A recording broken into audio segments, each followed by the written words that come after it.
அஸ்ஸலாமு அலைக்கும் and hi friends. இன்றைக்கி இந்த வீடியோவில் என்னோட மார்னிங் அண்ட் ஆஃப்டர்நூன் ரொட்டீன் தாங்க பார்க்க போகிறோம். வீடியோக்குள்ளே போகிறதுக்கு முன்னாடி நம்மளோட சேனலை மறக்காமல் சப்ஸ்கிரைப் பண்ணிவிட்டு பக்கத்தில் இருக்க பெல்லையும் கிளிக் பண்ணி வச்சுக்கோங்க ஃப்ரெண்ட்ஸ். அப்போ தான் நான் போடுற எல்லா வீடியோவுமே உங்களால் பார்க்க முடியும். ஸோ மார்னிங் எந்திரிச்சு எனக்கு கடுங்காப்பி போட்டுக்கிட்டேன். என் ஹஸ்பண்டுக்கு பூஸ்ட் போட்டு ஆற்றி கொடுத்தாச்சு. ஸோ நெக்ஸ்ட் டிஃபன் ரெடி பண்ணலாம் அப்படின்னு சொல்லிட்டு தோசை மாவு எடுத்து சோடாப்பு உப்பெல்லாம் போட்டு நல்லா கரைச்சி வச்சுட்டேன். இதுக்கு சைடிஷ்காக நான் தேங்காய் போடாமல் தேங்காய் சட்னி அரைக்க போகிறேங்க.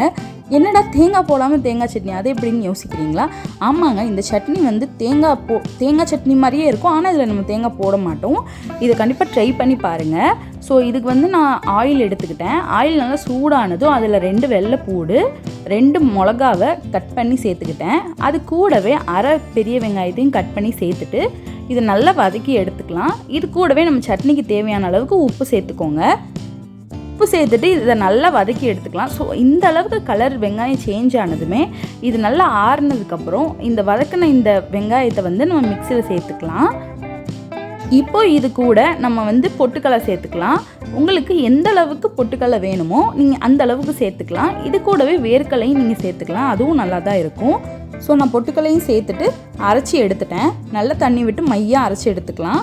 அதுக்கப்புறம் அதே பாத்திரத்துலேயே கொஞ்சம் எண்ணெய் விட்டுட்டு அதில் கடுகு உளுந்த பருப்பு கருவேப்பிலை போட்டுட்டு நல்லா தாளித்து எடுத்துக்கலாம். இதை அடுப்பை ஆஃப் பண்ணிவிட்டு எடுத்து வச்சிடலாம். இது லைட்டாக ஹீட்டு குறைஞ்சதுமே நம்ம அரைச்சி வச்சுருக்க அந்த சட்னியை இதில் ஊற்றிக்கலாம். சுட சுட இருக்கிறப்ப ஊற்றக்கூடாது, அப்புறம் சட்னி ஒரு மாதிரி கெட்டியான மாதிரி ஆயிரும். ஸோ ஆறுனதுக்கப்புறம் தண்ணி நிறையா சேர்த்துட்டு இதை அதில் ஊற்றிடலாம். நல்ல தண்ணி சேர்த்துட்டு இதை ஊற்றணுங்க. கெட்டியாக இருந்துச்சுன்னா நல்லா இருக்காது. ஸோ இது பார்த்திங்கன்னா அப்படியே தேங்காய் சட்னி டேஸ்ட்டில் இருக்கும். பார்க்கவும் தேங்காய் சட்னி மாதிரி இருக்கும். ஆனால் நம்ம தேங்காவே சேர்க்கவே இல்லைங்க. ரொம்ப சூப்பராக இருக்கும். தேங்காய் சில சமயம் வீட்டில் இல்லை அப்படின்னா நீங்கள் இப்படி ட்ரை பண்ணி பாருங்கள். ஸோ தேங்காய் சட்னி அரைச்சி முடிச்சாச்சு. ஸோ நெக்ஸ்ட் தோசை ஊற்றிடலாம் அப்படின்னு சொல்லிட்டு தோசைக்கல்ல எண்ணெய் தடவிட்டு தோசை ஊற்ற ஆரம்பிச்சிட்டேன். தோசை ஊற்றுறப்ப எப்பயுமே ஃபஸ்ட்டு தோசை சொதப்பிட்டு தாங்க எனக்கு வரும். ஏன்னா நம்ம முன்னாடி சப்பாத்தி போட்டிருப்போம், இல்லாட்டி முட்டை பொரிச்சிருப்போம். அதனால என்னன்னு தெரியல, ஃபஸ்ட்டு தோசை எனக்கு எப்பயுமே ஒரு மாதிரி சொதப்பி தான் வரும். ஸோ ஊற்றுனதுக்கப்புறம் எண்ணெய் ஊற்றிட்டு மூடி வச்சிட்டேன். பட் ஆனால் இன்றைக்கி என்னமோ ஃபஸ்ட்டு தோசை ஓரளவுக்கு நல்லா வந்துருச்சு. ஸோ ஃபஸ்ட் தோசை ஒரு மாதிரி வரும், செகண்ட் தோசை ஓகே நல்லா வந்துடும். மார்னிங் டிஃபன் எல்லாம் முடிச்சதுக்கப்புறம் என் ஹஸ்பண்ட் ஒர்க் போயிட்டாங்க. ஸோ நான் எல்லா ஒர்க்கையும் க்ளீனிங் ஒர்க்லாம் முடிச்சுட்டு சரி அஜ்மீராவை போய் பார்த்துட்டு வரலாமேன்னு சொல்லிட்டு அஜ்மீரா வீட்டுக்கு வந்தேன். ஸோ அஜ்மீரா இன்றைக்கி அவங்க ஒர்க்கர்ஸ்க்கு இந்த ஃப்ரை தான் பண்ண போகிறாங்க. பட்டாணி, காலிஃப்ளவர், அப்புறம் பொட்டேட்டோ, கேரட் இதெல்லாம் போட்டுட்டு ஃப்ரை பண்ணுறதுக்கு எல்லாமே ரெடி பண்ணிகிட்டு இருந்தாங்க. ஸோ நானும் போயிட்டு பேசிக்கிட்டே அவங்களுக்கு கொஞ்சம் அப்படியே ஹெல்ப் பண்ணிவிட்டு இந்த பட்டாணியெல்லாம் உரிச்சு கொடுத்துட்ருந்தேன். இவங்க பண்ணுற எல்லா ஃப்ரையுமே செம்ம டேஸ்ட்டாக இருக்குங்க. எனக்கு ரொம்ப ரொம்ப பிடிக்கும். என்ன ஃப்ரை பண்ணாலுமே அவங்கக்கிட்ட போயிட்டு நான் டேஸ்ட் பண்ணாமல் இருக்க மாட்டேன். ஸோ அவங்க அம்மாவுக்கு அனிஷா ஹெல்ப் பண்ணிகிட்டு இருந்தா. உட்காந்து அந்த பெருசாக கட் பண்ணி போட்ட அந்த காலிஃப்ளவர் எல்லாத்தையுமே குட்டி குட்டியாக அவங்க அம்மா பிச்சு போட சொன்னாங்க. ஸோ அம்மாவுக்காக ஹெல்ப் பண்ணிகிட்டு இருந்தாங்க. ஸோ நெக்ஸ்ட் நான் சமையல் செய்கிறதுக்காக போய் அரிசியை ஊற வச்சுட்டேன். மதியானம் சமையல் செய்கிறதுக்காக சரி நான் இன்றைக்கி 1 பாட் ரெசிபி செஞ்சிடலாம், தக்காளி சாதம் செஞ்சிடலான்னு சொல்லிட்டு எல்லாத்தையுமே எடுத்து வச்சேன். ஸோ ஒரு வெங்காயம் எடுத்துக்கிட்டேன். ஒரு வெங்காயத்தை எடுத்துகிட்டு அதை நல்லா குட்டியாக அரிஞ்சு வச்சுக்கலாம். தக்காளி நான் இதுக்கு 3 சேர்த்துக்கிறேங்க. நான் எப்படி தக்காளி சாதம் செய்வேன் அப்படின்னு சொல்லி இந்த வீடியோவில் காட்டுறேன். நீங்களும் ஒரு டைம் ட்ரை பண்ணி பாருங்கள், ரொம்ப நல்லா வந்துருந்துச்சு.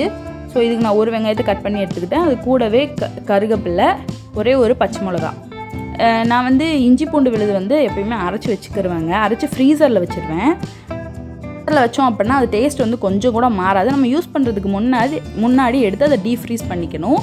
ஸோ நான் இப்போ எண்ணெய் ஊற்றிட்டு அதில் பச்சை மிளகா, வெங்காயம், கருவேப்பிலை எல்லாத்தையுமே சேர்த்துக்கிட்டேன்.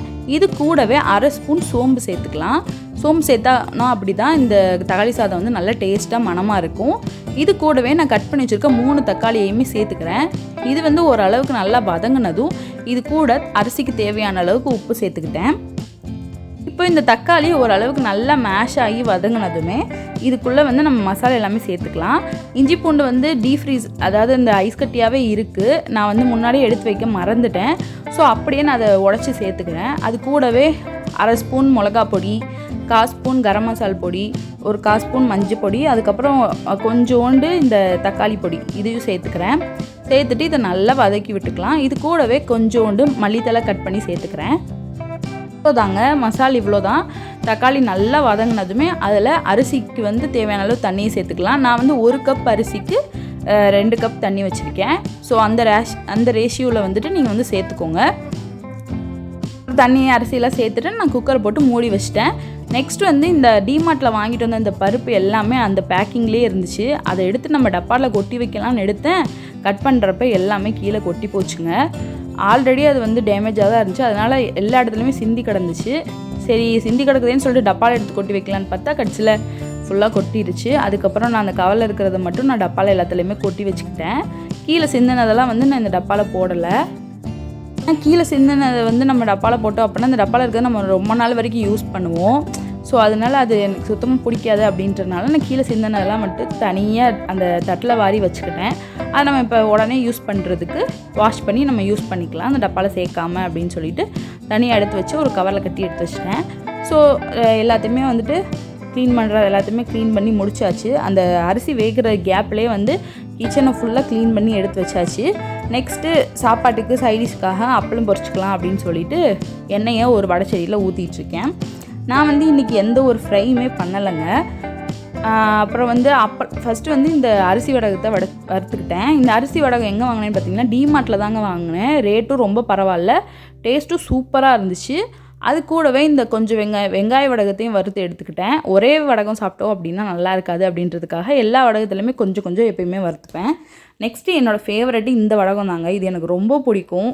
சின்ன வயசுலலாம் நம்ம வந்து இதை விரலெல்லாம் மாட்டிக்கிட்டு நிறைய சாப்பிட்டு இருந்துருப்போம். ஸோ எல்லா அப்பளத்தையுமே பொரிச்சு எடுத்து வச்சுக்கிட்டேங்க. இன்றைக்கி நான் எந்த ஃப்ரையுமே பண்ணல. அஜ்மீரா அந்த ஃப்ரை கொடுத்தாங்க. ஸோ அவங்க ஃப்ரை தான் இன்றைக்கி சைடிஷ்காக யூஸ் பண்ண போகிறேன். நான் இந்த அப்பளத்தில் இந்த மாதிரி மிளகா பொடி போட்டு சாப்பிடுவேங்க. செம்ம டேஸ்ட்டாக இருக்கும். ஸோ ஒரு வழியாக சாப்பிட்றதுக்கு உட்காந்தாச்சு. தக்காளி சாதம் சூப்பராக வந்துருந்துச்சுங்க. நிஜமாக தக்காளி சாதம் செம்ம டேஸ்ட்டாக இருந்துச்சு. நல்ல கலர்ஃபுல்லாகவும் இருந்துச்சு. இந்த மாதிரி ஒரு டைம் ஆச்சும் நீங்கள் ட்ரை பண்ணி பாருங்கள் ஃப்ரெண்ட்ஸ்.